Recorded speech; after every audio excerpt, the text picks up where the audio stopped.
The Missouri governor is passing or is going to sign two bills limiting transgender rights.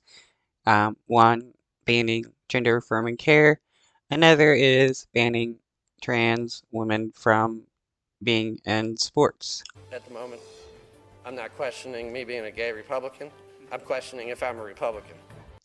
Yeah, more Republican people in the LGBTQ community should be questioning their politics.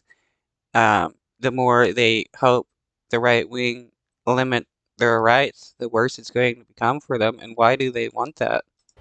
Two bills making their way to Missouri Governor Mike Parson's desk right now, both limiting transgender rights, now causing division from Jeff City to St. Louis. One bill would ban transgender girls and women from playing in women's sports from elementary all the way to the collegiate level. The other bill limits transgender health care for minors in the state. You'll have to be 18 to receive gender affirming care. Tonight, our John. Imagine having any other disorder and being told you have to wait until you're 18 to get treatment. Maybe you need a heart transplant. Well, too bad. You gotta wait until you're 18. You got severe depression and bipolar disorder. Well, too bad. You gotta wait until you're 18 in order to get treatment. Though it's funny how right-wingers are wanting to complain that, like, the quote-unquote experiments for, I mean, not experiments, but the medical treatments for transgender people are quote-unquote experimental, when they had no issue with that in the past about giving kids experimental drugs like Ritalin and the such, and forcing them to deal with adverse side effects because they wanted kids to sit down in school. Kipper is live in Jefferson City, hearing from both sides of the aisle on these bills. John?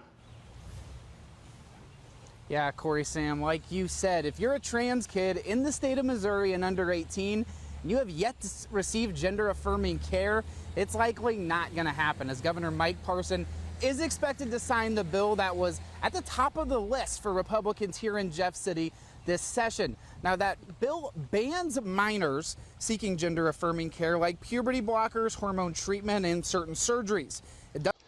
Yet, if a minor wanted to get breast augmentation, right-wingers wouldn't have any issue with them getting bigger breasts as a minor. Does expire in 5 years and would have to be re-upped to remain law.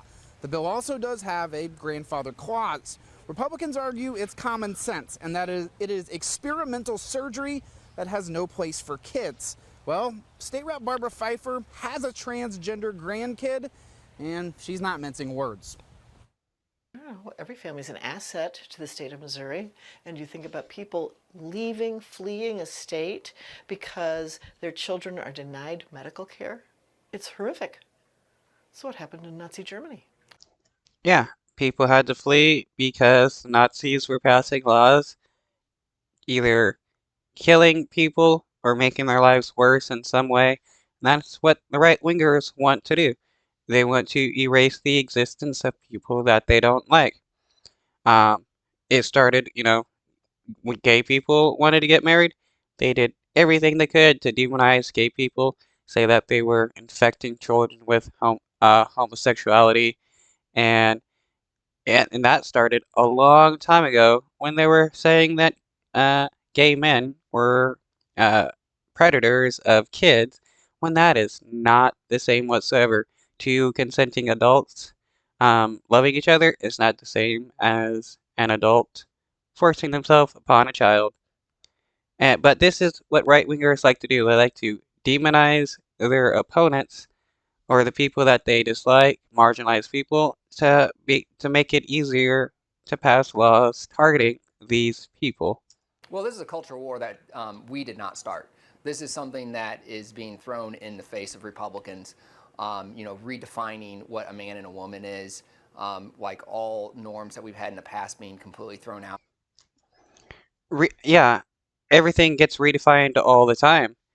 Black people have been redefined as from being property to actual people. Should we go back to that norm where black people were property? Now, earlier this session, the House did pass a stricter version of the bill. No grandfather clause and no expiration date, but the Senate would not agree to that. Now, coming up at 6:30, we're going to hear more from Pfeiffer and hear about a few other bills that still could be passed in the final days of this session. Reporting live, John Kipper, News